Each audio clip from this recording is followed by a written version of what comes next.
तो रेलवे ने फाइनली एक और वैकेंसी लेकर के आई गई है। यहाँ पर रेलवे ने DFCCIL यानी कि dedicated freight corridor corporation of India limited के द्वारा यहाँ पर 1074 पोस्ट पर वैकेंसी लेकर के आई है। डेफिनेटली ये बहुत बड़ी वैकेंसी तो नहीं है, बट ITI बीटेक डिप्लोमा वाले कैंडिडेट जो कि बाकी एग्जाम में काफ़ी फेस कर रहे थे चैलेंजेस को, यहाँ पर उन्हें थोड़ा सा रिलीफ मिलने वाला है, क्योंकि सिर्फ ये उनके लिए है और जो भी यहाँ पे टेक्निकल डिग्रीज हैं वही लोग यहाँ पे अप्लाई कर सकते हैं। तो देखेंगे आज के अपने इस नोटिफिकेशन में कि क्या एलिजिबिलिटी है, कौन से पोस्ट है और क्या एज क्राइटेरिया है, साथ में डेट क्या है और किस तरीके से आपके एग्जामिनेशंस होंगे। सब कुछ यहाँ पर अगले कुछ समय में आपको पता चलने वाला है, तो बने रहिएगा हमारे चैनल पे। और मैं शिवशंकर तिवारी स्वागत करता हूँ अपने यूट्यूब चैनल पे। ओके, तो फाइनली स्टार्ट करते हैं कि क्या है आज का नोटिफिकेशन। तो देख लीजिए यहाँ पर मिनिस्ट्री ऑफ रेलवे के द्वारा यहाँ पर एक एडवर्टाइजमेंट लाया गया है नंबर 4/2021।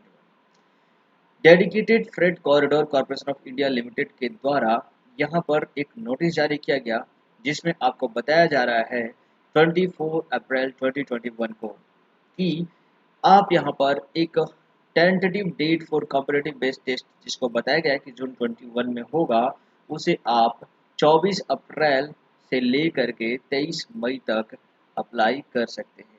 यहाँ पर अप्लाई करने का लिंक भी दिया गया है। आपको ये नोटिफिकेशन DFCCIL के वेबसाइट पे मिल जाएगा। इसके अलावा मैं इसका लिंक अपने डिस्क्रिप्शन में भी शेयर कर दूंगा, आप वहां जाकर के आप इसे अप्लाई कर सकते हैं। तो क्या डिटेल्स हैं इसकी, क्या डॉक्यूमेंटेशन होगा, किस तरीके की क्राइटेरिया फॉलो करना होगा, ये सब हम जानते हैं यहाँ पर। तो सबसे पहली चीज़ है कि details of post and essential qualification. That means कि आप जो भी पोस्ट के लिए अप्लाई करेंगे तो क्या क्वालिफिकेशन आपकी होनी चाहिए, जिसमें सबसे टॉप जो पोस्ट है that is junior manager level की। यहाँ पर टोटल वैकेंसी 31 है और यहाँ पर कैटेगरी वाइज वैकेंसी की बात करें तो यहाँ पर जनरल में 14, SC में 4, ST में 2, OBC 8 और EWS की 3 वैकेंसीज यहाँ पर दिखाई गई हैं। इसके अलावा एजुकेशन क्वालिफिकेशन में बात करें तो बैचलर डिग्री यहाँ पर आपको दिया जा रहा है, bachelor degree in civil engineering and not less than 60% mark. Actually आप आगे जितने भी वैकेंसीज देखेंगे, जितने भी पोस्ट देखेंगे, उन सभी में 60% से मार्क्स किसी में भी कम नहीं होना चाहिए और जो हाईएस्ट जो क्वालिफिकेशन है वो बैचलर डिग्री है। हाँ, अलग अलग पोस्ट के लिए जो डिपार्टमेंट है वो अलग अलग हो सकता है। तो अगला जो पोस्ट है जिसमें जूनियर मैनेजर का है, यहाँ पर भी आपको 2 साल का MBA, PG, DCA, PG, DMA इस तरह की आपके पास क्वालिफिकेशन होनी चाहिए। यहाँ भी 60% से ज़्यादा, 60% से कम नंबर आपका नहीं होना चाहिए। टोटल वैकेंसी 77 है। तो ये सारी डिटेल आप अपने रिक्वायरमेंट के अकॉर्डिंग आप अच्छे से पढ़िएगा। यहाँ मैं ब्रीफली आपको बता देता हूँ कि कौन कौन सी पोस्ट है। यहाँ पर पोस्ट कोड दिया गया है, जैसे ऊपर वाले में यहाँ पे पोस्ट कोड 11 था, तो यहाँ पर ये दूसरा पोस्ट कोड है 12। ठीक है, जूनियर मैनेजर का है। इसके अलावा जूनियर मैनेजर मैकेनिकल है, जहाँ पर बैचलर डिग्री आपका मैकेनिकल इंजीनियरिंग में होना चाहिए, इलेक्ट्रिकल इंजीनियरिंग में होना चाहिए, मेट्रोनॉमिक्स इंजीनियरिंग में होना चाहिए, और ये सारी डिग्रीज दी गई हैं जिसमें किसी में भी आपका 60% से लेस देन नंबर नहीं होना चाहिए। यहाँ पर दूसरी जो पोस्ट है एग्जीक्यूटिव पोस्ट है, जिसमें 30,000 से लेके 1,20,000 तक की यहाँ पर स्केल दिया गया है, जिसके अकॉर्डिंग जो फर्स्ट पोस्ट है वो है एग्जीक्यूटिव सिविल की, और यहाँ पर आपके लिए चाहिए diploma 3 years in civil engineering. Okay, total vacancy यहाँ पे 73 है। इसके अलावा यहाँ पर एग्जीक्यूटिव इलेक्ट्रिकल में है, जहाँ पर वैकेंसी टोटल 42 है, और यहाँ भी डिप्लोमा चाहिए इलेक्ट्रिकल में या फिर इलेक्ट्रॉनिक्स में, पावर सप्लाई में। तो ये सभी क्राइटेरिया जो है आप उसे चेकआउट जरूर कर लीजिएगा। जो भी आप अप्लाई कर रहे हैं उसे आप जरूर एक बार ध्यान से देख लीजिएगा। अगला जो पोस्ट है वो एग्जीक्यूटिव सिग्नल और टेलीकम्युनिकेशन का है, जहाँ पर भी डिप्लोमा चाहिए, इलेक्ट्रिकल इलेक्ट्रॉनिक्स है ना, कम्युनिकेशन में, इस तरह की चीज़ों में यहाँ पे 60% से कम नंबर आपका नहीं होना चाहिए। तो कुल मिला के आप ये देख लो कि जो भी डिग्री आप लेके आए हुए हो या जो भी डिग्री है उसमें 60% से कम का अलाउ नहीं हो पाएगा। चौथी जो पोस्ट है वो एग्जीक्यूटिव ऑपरेशन एंड BD का है, यहाँ पर graduation with not less then 6 month. तो ये एक ऐसी पोस्ट है जहाँ पर ग्रेजुएशन कैंडिडेट भी फिल कर सकते हैं। यहाँ पर कोई भी टेक्निकल डिग्री की ज़रूरत नहीं है। यहाँ पर वैकेंसी भी ज़्यादा है, लगभग 237 वैकेंसी है ना। इसके अलावा देखते हैं एग्जीक्यूटिव मैकेनिकल की, जहाँ पर डिप्लोमा 3 साल के लिए चाहिए। मैकेनिकल में 3 पोस्ट है केवल यहाँ पर, वो भी सिर्फ युवा कैटेगरी के लिए है। इसके अलावा जूनियर एग्जीक्यूटिव इलेक्ट्रिकल है, 135 कुल पोस्ट है और यहाँ पर आपको मैट्रिकुलेशन की जरूरत है, यानी कि matriculation with 60% marks in aggregate plus minimum 2 years duration course यानी कि ITI। ओके, तो यहाँ पर ये पोस्ट चेंज हो चुका है, ठीक है, जूनियर एग्जीक्यूटिव का है जिसमें 25,000 से लेकर 68,000 तक का पे स्केल है और यहाँ पर सबसे पहली जो थी वो ग्रेजुएशन पे थी, उसके बाद वाला आपने देखा कि ओनली ग्रेजुएशन था, यानी इसके पहले वाला डिप्लोमा वगैरह भी था। और यहाँ पर जो ITI वाले जो कैंडिडेट हैं उनका मैट्रिक होना चाहिए 60+% मार्क्स से, साथ में ITI रिलेवेंट ट्रेड में होना चाहिए जी, यानी कि अगर इलेक्ट्रिकल में है तो इलेक्ट्रिकल में, है ना, अगर आप फिटर से बिलोंग करते हो तो फिटर में, और उसमें भी 60% मार्क्स से कम नंबर नहीं होना चाहिए। इसके अलावा यहाँ पे सिग्नल एंड टेलीकम्युनिकेशन की बात की गई है, तो यहाँ भी मैट्रिकुलेशन होना चाहिए, है ना। इसके अलावा आपका अप्रेंटिसशिप या फिर ITI होना चाहिए, तब जाकर भी अप्लाई कर पाएंगे। जूनियर एग्जीक्यूटिव ऑपरेशन BD की बात करें तो मैट्रिकुलेशन और साथ में 2 साल की ITI, वो SCBT या NCBT दोनों में से कोई भी हो सकती है, या फिर ग्रेजुएट इन एनी डिसिप्लिन। तो यहाँ पर ऑपरेशन एंड BD के लिए सिर्फ और सिर्फ ग्रेजुएशन को भी अलाउ किया जा रहा है। ओके, इसके बाद जो चौथी पोस्ट है इस डिपार्टमेंट में वो है जूनियर एग्जीक्यूटिव की, जहाँ matriculation of with 60% marks and ITI होनी चाहिए, SCBT और NCBT विथ रिलेवेंट ट्रेड में। मैकेनिकल है तो मैकेनिकल से आपका होना चाहिए। ओके, इसके अलावा और जो इम्पोर्टेंट चीज़ें हैं जिसमें ये बताया जा रहा है कि important instruction regarding qualification and experience ETC। तो जो भी आपका क्वालिफिकेशन है उसकी एक और एलिजिबिलिटी क्या होनी चाहिए, कैंडिडेट अपीयरिंग और awaiting results on the closing date of application are not eligible. समझ में आई बात, यानी कि अगर आप अभी अपीयरिंग या आपका रिजल्ट आया नहीं है तो आप इसे अप्लाई नहीं कर सकते, है ना। और जो भी होंगे वो 60% मार्क्स से कम नहीं होना चाहिए। इसके अलावा डिप्लोमा और degree will not be consider as higher qualification in place of ITI, यानी कि जैसे कि यहाँ पर आपने एक पोस्ट देखी जिसमें बताएगा कि 10+2 के 10 मैट्रिकुलेशन के साथ साथ में 2 साल की ITI होनी चाहिए। तो ऐसे में अगर आपके पास डिप्लोमा है तो आप फेल तो जरूर कर सकते हो, बट आपको प्रिविलेज कुछ भी नहीं मिलेगा, यानी कि ITI के बराबर ही आप समझे जाएंगे। तो इस तरीके से ये पूरी की पूरी नोटिफिकेशन है, आप अपने अकॉर्डिंग यहाँ पे चेकआउट कर सकते हो। मैं यहाँ पर आपको एज लिमिट बता देता हूँ कि यहाँ पर एज लिमिट की क्या क्राइटेरिया है। तो एज लिमिट अगर आप देखना चाहो तो यहाँ पर जूनियर मैनेजर की जो पोस्ट थी उसमें 18 से 27 साल तक की एज लिमिट है, वहीं एग्जीक्यूटिव वाले में देखें तो 18 से 30 साल तक की, और जूनियर एग्जीक्यूटिव की बात करें तो 18 से 30 साल तक की यहाँ भी एज क्राइटेरिया दिया गया है। ठीक है, चलिए आगे देखते हैं। यहाँ पर एज रिलैक्सेशन भी है, यानी कि छूट मिलता है ना। जो SC ST उन्हें 5 साल का, 3 साल का OBC NCL में, तो इस तरीके से आपको यहाँ पे छूट भी मिल जाती है, जिसके बारे में आपको नॉलेज होगी अगर आप उस कैटेगरी से बिलोंग करते हैं तो, वरना आप इस नोटिफिकेशन को आप पूरी तरीके से आप पढ़ सकते हैं। ठीक है, आपको सर्टिफिकेट की जरूरत होगी अगर आप एज में रिलैक्सेशन चाहते हैं, तो अभी आपके पास सर्टिफिकेट नया होना चाहिए, है ना, उससे आप अप्लाई करते वक्त आपको फिलअप करना होगा। ओके, इसके बाद जो हमारा इम्पोर्टेंट एप्लीकेशन इम्पोर्टेंट जो नोटिफिकेशन है वो ये क्या है, EWS की बात की गई है, जो एक नया कैटेगरी जोड़ी गई है इकोनॉमिकल वीकर सेक्शन में, जिसमें ये रिक्वायरमेंट फुलफिल अगर आप करते हो, जिसमें 5 एकड़ से एग्रीकल्चर लैंड अगर आपके पास अ, उतना या उससे कम होता है, उससे ऊपर एवब होगा तो नहीं मिलेगा। मतलब ये जो क्राइटेरिया दिए गए हैं, ये जो क्राइटेरिया दिए गए हैं, इनसे अगर ऊपर इतना से ऊपर अगर आपके पास कोई आपके पास प्रॉपर्टीज है तो आप EWS कैटेगरी में नहीं आते हैं। ठीक है, और जो भी आपका EWS कैटेगरी का जो सर्टिफिकेट होगा वो 2020-21 का ही होना चाहिए, उसके पुराना होने पर मान्य नहीं किया जाएगा। ठीक है, आगे देखते हैं कुछ और नोटिफिकेशन जो आपके लिए इम्पोर्टेंट है, वो मैं आपको फटाफट बता देता हूँ। बाकी फुल नोटिफिकेशन आप खुद भी पढ़ सकते हैं, है ना। जो इम्पोर्टेंट चीज़ें हैं मैं बस इसको यहाँ पे ब्रीफ कर रहा हूँ। इसके अलावा आप मुझे कमेंट करके जरूर बता देना अगर आपको फॉर्म फिलअप करने में कुछ प्रॉब्लम आ रही होगी, तो मैं फॉर्म फिलअप करके भी आपको दिखा दूंगा कि किस तरीके से क्या क्या चीज़ें आपको फिल करना है। लेकिन यहाँ पे मैं सिर्फ आपको डिटेलिंग बता रहा हूँ। यहाँ पर देखो, selection process for various post. Actually यहाँ पर CBT जो एग्ज़ाम है ना, एक्चुअली रेलवे में जैसे अभी NTPC का जो एग्ज़ाम चल रहा था उसमें किसी किसी में 2 या उससे ज़्यादा 3 भी हो रही हैं, है ना। लेकिन जैसे कि ग्रुप D की बात करते हैं तो वहाँ पर CBT 1 ही होता है, उसके बाद आपका डॉक्यूमेंटेशन फिजिकल वगैरह हो जाता है।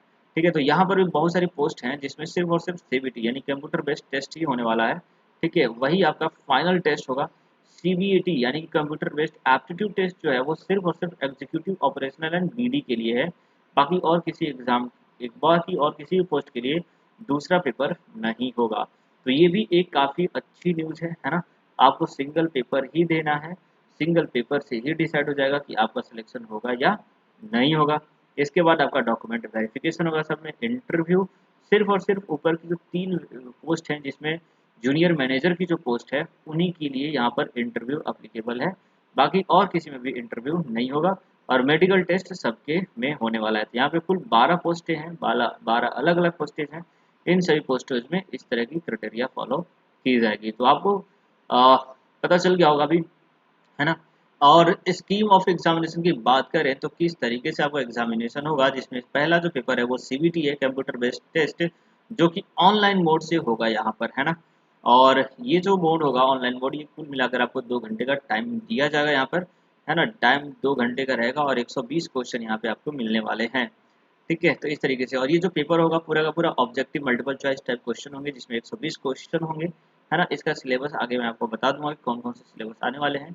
एक्चुअली इसमें जो भी सिलेबस होगा, जिस कैटेगरी से आप बिलोंग करते हैं, जो भी आपका जैसे यहाँ पे कुल 12 पोस्ट दी गई हैं, तो 12 पोस्टों के लिए एक पेपर नहीं होगा, उनके लिए अलग अलग पेपर होंगे। जैसे मैकेनिकल वाला है तो उसके लिए अलग होगा, है ना। जूनियर इंजीनियर है, इलेक्ट्रिकल का है, तो उनके अलग अलग पेपर यहाँ पे होंगे। इसके अलावा बात की गई है कि the standard of question for the online examination will be generally comfort with the educational standard, है ना। जैसे मैंने बताया था कि जो आपके एजुकेशनल स्टैंडर्ड है उसके अकॉर्डिंग यहाँ पे आपके पेपर होंगे। साथ में जो भी पेपर होगा वो इंग्लिश या तो हिंदी में होगा, इसके अलावा और किसी भी लैंग्वेज में नहीं होगा। अगर यहाँ पर बात आई जा रही है कि अगर कोई भी ऐसा प्रॉब्लम आता है, मिसअंडरस्टैंडिंग होती है, तो जो इंग्लिश का जो क्वेश्चन होगा ना उसे प्रेफर किया जाएगा, यानी कि इंग्लिश वाले क्वेश्चन को ही राइट माना जाएगा। यहाँ पर नेगेटिव मार्किंग भी है, अगर आप गलत क्वेश्चन करते हैं तो आपका 0.25 मार्क्स एक क्वेश्चन के गलत करने से काट दिए जाएंगे। क्वालिफिकेशन की बात, क्वालिफाइंग मार्क्स की बात करें तो ये एक्चुअली तो ये क्वालिफिकेशन क्राइटेरिया बस नॉर्मली होता है, बट जो भी क्वालिफाई होते हैं वो तो जो आपका कट ऑफ मार्क्स जो होता है उसके अकॉर्डिंग होता है। फिर भी यहाँ पर दिया जाता है कि मिनिमम कितना आपको लाना होता है। तो ईवर कैटेगरी के लिए 40%, वहीं SC ABC और EWS के लिए 30% है, और ST के लिए 25% का यहाँ पे दिया गया है। Computer based test if required can be 2 stage as per the discretion of DPCI। तो रिक्वायरमेंट के अकॉर्डिंग 2 करा जा सकता है, वरना ऐसा कोई जरूरी नहीं है। लेकिन जो CBAT जो टेस्ट है वो सिर्फ एक ही पोस्ट के लिए है, और वो पोस्ट कौन सी थी यहाँ पर, एग्जीक्यूटिव ऑपरेशन एंड BD के लिए, ठीक है। यहाँ पर CBTT computer based aptitude test होगा, जिसमें आपका 42 मार्क्स जो होगा वो क्वालिफाइंग हो जाएगा। यहाँ पर एक चीज़ और यहाँ पे बताया गया कि जो भी 25 कैंडिडेट होंगे जो CBT देंगे, वहाँ से 8 गुना ज़्यादा कैंडिडेट को CBAT के लिए बुलाया जाएगा। यहाँ पर कोई भी नेगेटिव मार्किंग नहीं होगी, और यहाँ भी जो क्वेश्चन होंगे वो इंग्लिश या फिर हिंदी में ही होंगे। तो इस तरीके से ये पूरा डिटेल आपको मैंने यहाँ पे बता दिया है। साथ में बताया जा रहा है कि instruction for interview for junior manager level post, यानी कि ऊपर की जो 3 पोस्ट थी जो जूनियर मैनेजर की थी, उन सब में इंटरव्यू भी होने वाला है ना। यहाँ पे इंटरव्यू में 3 टाइम्स जो कैंडिडेट हैं वो यहाँ पर वैकेंसी 3 टाइम्स ज़्यादा कैंडिडेट को बुलाया जाएगा। और जो वेटेज होगा आपका फाइनल मेरिट का वो 85% तो आपके CBT का होगा जो पहला पेपर हुआ था, और बाकी का 15% जो होगा वो आपके इंटरव्यू से कलेक्ट किया जाएगा, और इस तरीके से आपका सिलेक्शन वहाँ पे दिया जाएगा। और आगे की जो बात की गई मेडिकल टेस्ट जो आपका होने वाला है, जो कि सभी पोस्ट के लिए जरूरी है। तो आपको जरूरी ये ध्यान रखना कि फॉर्म फिल करते वक्त भी आप अपना चेकअप करा लें, है ना। कहीं कोई फॉल्ट नहीं होना चाहिए। जो भी रिक्वायरमेंट है www.indianrailway.gov.in पे जा करके आप अपना मेडिकल स्टैंडर्ड चेकआउट कर सकते हो, कि जिस पोस्ट के लिए आप अप्लाई कर रहे हो उस पोस्ट में किस तरह का मेडिकल स्टैंडर्ड होना चाहिए, आप उसे चेकआउट कर सकते हो और अपने आप को चेक कर सकते हो, ठीक है। और ये ज़रूरी भी है, क्योंकि अगर आप इतना सारा एग्ज़ाम देने के बाद अगर आप मेडिकल में फेल हो जाते हैं तो बहुत दुख की बात होती है। इसलिए आप सबसे पहले जाएँ और अपना मेडिकल चेकअप ज़रूर करवा लें, ताकि आपको कोई प्रॉब्लम ना फेस करना पड़े। एग्जामिनेशन सिटीज़ की बात करें तो यहाँ पे बहुत सारे एग्जामिनेशन सिटी दी गई हैं डिफरेंट डिफरेंट लोकेशन पे, ठीक है। जैसे कि पटना, अहमदाबाद, गुवाहाटी, वाराणसी, भुवनेश्वर, चेन्नई, दिल्ली, NCR, ठीक है। ये सारी की सारी सिटीज़ दी गई हैं। लेकिन इसमें बताया गया है कि अगर बच्चे कम अप्लाई करते हैं, है ना, तो ये जो सिर्फ और सिर्फ दिल्ली और NCR में ही एग्जाम ले लिया जाएगा, ठीक है। तो नंबर ऑफ कैंडिडेट कितने अप्लाई करते हैं ये उस बात पर डिपेंड करता है। Request for the change of date examination centre and shift will not be entertain under any circumstances. हाँ, तो जो आपको एडमिट कार्ड पे जो रिलीज हो गया उसके बाद जो आपको प्लेस मिल गया कि यहाँ पे जाके आपको एग्जामिनेशन देना है, तो वहाँ पर किसी भी तरह के चेंजेस यहाँ पे नहीं होने वाली है। बाकी यहाँ पर एप्लीकेशन फ़ी की बात करें तो ये काफ़ी ज़्यादा फीस तो लग ही रहा है ना।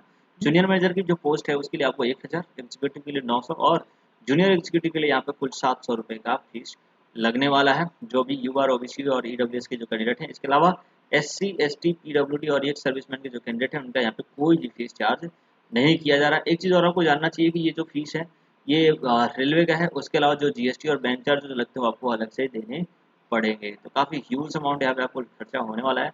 बट फाइनली अगर आपकी तैयारी अच्छी है और आप चाहते हो कि आपको जॉब मिले रेलवे में, तो फिल तो करना पड़ेगा। ओके, चलिए, तो ये सारी चीज़ें आपको मैंने बता दी हैं और यहाँ बताया गया कि आप ये www.dfccil.com पर जा करके आप अपना एप्लीकेशन फॉर्म फिलअप कर सकते हो। ठीक है, तो ये सारी डिटेल हो गई। Please note that the admit card for the computer based test will not be sent by post. एक चीज़ और जानना है ना, कि आपका जो भी एडमिट कार्ड होता है, अब आपको पता ही चल गया होगा, बहुत सारे एग्जाम आपने दे चुके हैं ऑनलाइन, तो कोई भी एडमिट कार्ड आपको बाई पोस्ट तो आता नहीं है, ऑनलाइन ही आपको डाउनलोड करना पड़ता है।